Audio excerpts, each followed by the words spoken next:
Hello friends, welcome to Mid Wicket Masala. இன்றைக்கி நம்ம பேச போகிறது Royal Challengers Bangalore versus Kolkata Knight Riders. Royal Challengers பெங்களூரை பற்றி நேற்றே உங்களுக்கு சொல்லியிருந்தேன். They will play fearless game going forward. நிறைய டீமுக்கு, முக்கியமாக இந்த 8-10 அப்படி இருக்கிற டீமுக்கு, பாயிண்ட் எடுக்கிற டீமுக்கு நிறைய குடைச்சலை கொடுக்க போகிறாங்க அப்படின்னு சொல்லியிருந்தேன்.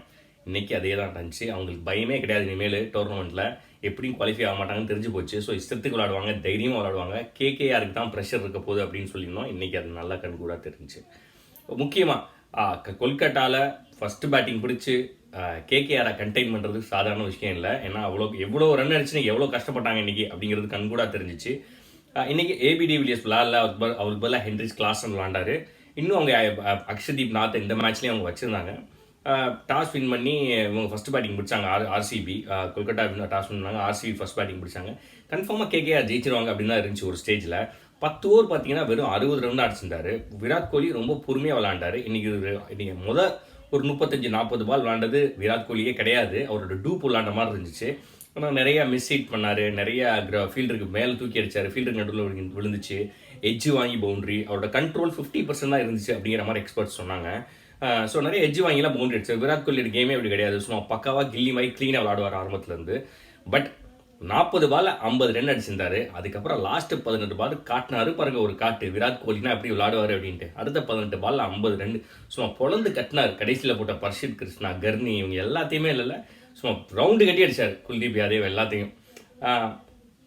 ஒரு ஃபென்டாஸ்டிக் 100 பை விராட் கோலி. கிட்டத்தட்ட 2016 அப்புறம் ஒரு அடிக்கிற செஞ்சுரி இது. ரொம்ப நாள் கழிச்சு செஞ்சுரி அடிக்கிறாரு.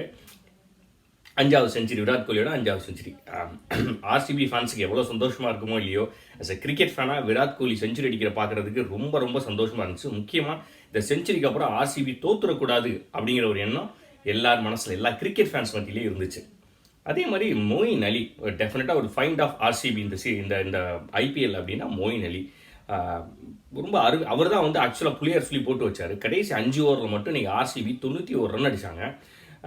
அது முக்கியமான காரணம் மொயின் அலி. அவர் கொடுத்த ஸ்டார்ட் தான். அந்த குல்தீப் யாதவ் அந்த ஓவரில் போட்டு பொழந்து கட்டிட்டார். 27 ரன் நம்ம அடித்தார். 26, 27 அடிச்சு அவுட் ஆகிட்டு போனார். கடைசியில் சான்ஸே இல்லை. ஒரு ஃபென்டாஸ்டிக் இன்னிங்ஸ் இன்றைக்கி அவர் 28 பால் 66 ரன் அடித்தார். முக்கியமாக என்னென்னா அவர் அடித்தா 66 ரனில் 60 ரன் ஸ்பின்னரை மட்டுமே அடித்தார். அவர் ஜென்ரலாக Moeen Ali is a good hitter of pace bowling அப்படிங்கிறதுனால ஸ்பின்னர்ஸை வச்சு நீ கண்ட்ரோல் பண்ணிடலாம் அப்படின்னு நினச்சாரு கேகேஆர் கேப்டன். பட் என்னன்னா என்ன ஆச்சுன்னு தெரியல, குல்தீப் யாதவுக்கு போட்டு பின்னி எடுத்துட்டாரு. மொயின் அலியும் அவரும் செட் பண்ணி 213 செட் பண்ணாங்க. 213 அப்படிங்கிறப்ப கூட அப்போ கூட எனக்கு கேகேஆர் ஜெயிச்சிருவாங்க அப்படிங்கிற மாதிரி தான் இருந்துச்சு. கேகேஆரில் நடுவில் உத்தப்பாவும் சுப்மன் கில்லும் ஸ்டார்ட் பண்ண ஆரம்பிச்சு. உத்தப்பாவும் இன்னைக்கு டெய்ல் ஸ்டீன் விளாண்டார். முக்கியமாக சொல்ல மறந்துட்டேன்.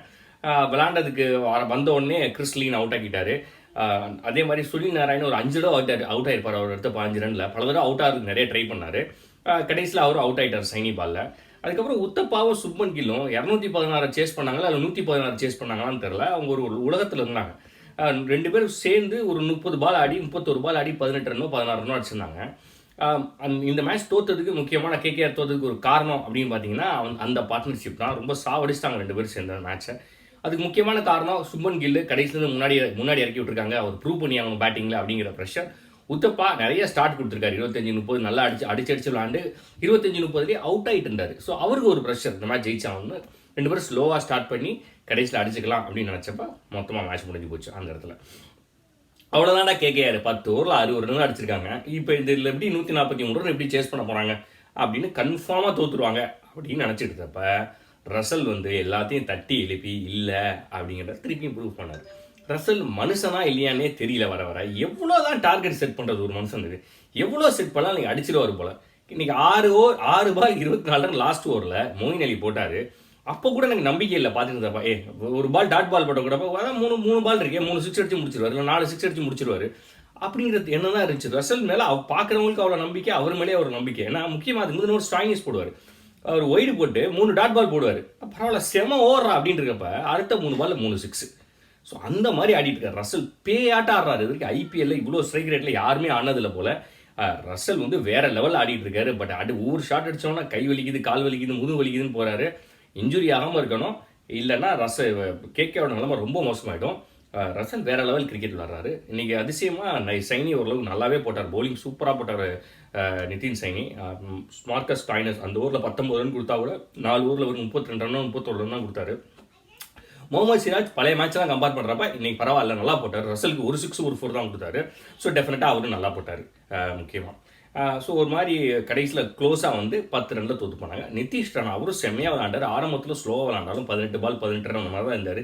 திடீர்னு அடிச்சார். முக்கியமாக டேல் ஸ்டெயின்லாம் 2 6 அடிச்சா நானே மறந்துட்டேன், என்னடா அது இப்படி விளாட்றாரு அப்படின்னு.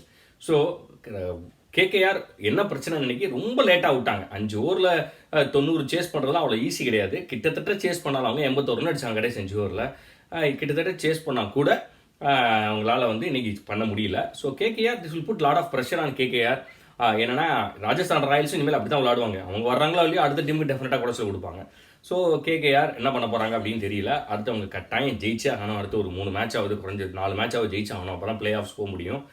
எப்படி விளாட்றாங்க அப்படின்னு பார்க்கலாம். இன்னைக்கு மேட்ச்லேயே ரொம்ப வருத்தத்தக்க சம்பவம் அப்படின்னு பார்த்தீங்கன்னா குல்தீப் யாதவோட ஃபார்ம். குல்தீப் யாதவ் கிட்டத்தட்ட கண்ணு கலங்கிட்டார் இன்னைக்கு மேட்ச்சில். வீடியோவை பார்த்துருந்தீங்கன்னா தெரிஞ்சிருக்கும்.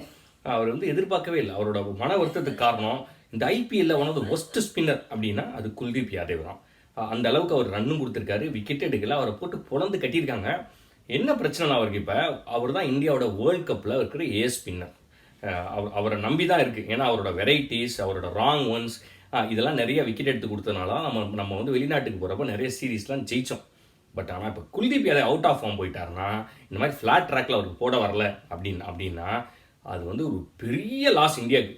கேகேஆருக்கு எந்த அளவுக்கு லாஸ்ன்னு தெரியாது, வேர்ல்டு கப்பில் இந்தியாவுக்கு ஒரு பெரிய அடியாக இருக்கும் குல்தீப் யாதவோட ஃபார்ம். ஏன்னா ரொம்ப உடஞ்சி போயிட்டார் அவர். அந்த மேட்ச் ஒரு மேட்ச் நல்லா போட்டார். இதுக்கு முன்னாடி ஒரு மேட்ச் நடந்து இந்த சூப்பர் ஓவரில் முடிஞ்சிச்சு டெல்லி கேபிட்டல்ஸ். அந்த மேட்ச் சூப்பராக போட்டவர். அதுக்கப்புறம் சுத்தமாக விக்கெட்டே எடுக்கல, ரன் வர அள்ளி கொடுக்குறாரு. காசா பணமாங்கிற மாதிரி அள்ளி கொடுக்குறாரு. நீங்கள் மனுஷன் உடஞ்சே போயிட்டார். எவ்வளோ கேகேஆர்லேருந்து ஒவ்வொரு பிளேயராக வந்து அவரை கன்சோல் பண்ணிட்டு போனாங்க, ஆறுதல் சொல்லிட்டு போனாங்க ஒவ்வொருத்தராக வந்து. ஸோ அந்த அளவுக்கு இருந்தார் குல்தீப் யாதவ். டெஃபினட்டாக அதுலேருந்து மீண்டு வரணும். அப்போ தான் கேகேஆருக்கு நல்லதா இல்லையான்றதுல டெஃபினட்டாக இந்தியா வேர்ல்டு கப் விளாட்றப்ப டெஃபினட்டாக இந்தியாவுக்கு நல்லது. அதே மாதிரி சஹால் அவரும் அப்படி தான். கிட்டத்தட்ட 45 ரன் கொடுத்தாரு 3 ஓவரில். என்ன பயம்னா எனக்கு, இங்கிலாந்துலாம் இதே மாதிரி ஸ்மால் பிச்சர்ஸ் ஃப்ளாட் கிரவுண்ட் இருந்துச்சுன்னா Chahal and Kuldeep first choice of spinners Indian ஸ்குவாடுக்கு அவங்க தான். எப்படி அவங்க ஹேண்டில் பண்ண போகிறாங்க அப்படின்னு தெரியல. ஸோ டெஃபினட்டாக இல்லை, அந்த மாதிரி இருக்காது பிச்சு அப்படின்னு நம்புவோம். ரொம்ப ஃப்ளாட் ட்ராக்காக இருந்துச்சுன்னா குல்தீப்பும் சஹாலும் சரியாக போடலாம். ஏற்கனவே அந்த இங்கிலாந்து சீரீஸ்லேயே பார்த்துருப்பீங்க, அவங்க 2 பேரோட பவுலிங் எடுபடல, இந்தியா சீரீஸ் தோற்று போச்சு இங்கிலாந்தில். இப்போ நடந்த இங்கிலாந்து சீரீஸ். ஸோ இது கொஞ்சம் கொஸ்டினபிளாக இருக்குது. என்ன பண்ணுறாங்க அப்படின்னு பார்ப்போம். மிச்சபடி RCB will be very very happy. இன்னைக்கு விராட் கோலி மூஞ்சிலேயே அந்த சந்தோஷம் தெரிஞ்சு. ஏபி டிவிலியர்ஸ் சொல்லிட்டு போனாரா நீங்கள் 100 அடிப்பேன்னு, அதே மாதிரி 100 அடிச்சுட்டு வந்துட்டார். அதே மாதிரி மொயின் அலியும் சொன்னாரா இந்த மாதிரி இப்போ அடிக்க போகிறேன், அடிக்கலாமா அப்படின்னு விராட் கோலிகிட்ட கேட்டாராம். மொயின் அலிகிட்ட சரி போ கோ அண்ட் அட்டாக் அப்படின்னாராம். மொயின் அலி அந்த ஓவரில் குல்தீப் அதை முடிச்சிட்டாரு. ஸோ விராட் கோலி அடிக்கிறத பார்க்க எனக்கு ரொம்ப சந்தோஷமாக இருந்துச்சு. ஸோ இதே மாதிரி இன்னொரு வீடியோவில் நாளைக்கு மறுபடியும் பேசலாம். அடுத்த மேட்ச் வர ஆர்சிபிக்கு சென்னையோட டெஃபினட்டாக, அதுவும் பெங்களூரில் சும்மா விட மாட்டாங்க சென்னையை. ஒரு மாதிரி ஒரு காட்டுவாங்க ஆர்சிபி. சென்னையும் அந்த மாதிரி அதுக்கு ஈக்குவலான டீம், அது ஈடு கொடுக்குற team. So RCB Chennai match Sunday செம்ம இன்ட்ரெஸ்டிங்காக இருக்க போகுது அப்படிங்கிறது என்னோட எண்ணம். இதே மாதிரி இன்னொரு வீடியோவில் நாளைக்கு மறுபடியும் பேசலாம். இந்த மேட்ச் முடிஞ்சோன்னா அது வரைக்கும் இந்த வீடியோ உங்களுக்கு பிடிச்சிருந்துச்சுன்னா லைக் பண்ணுங்கள், ஷேர் பண்ணுங்கள், கமெண்ட் பண்ணுங்கள். தேங்க்யூ.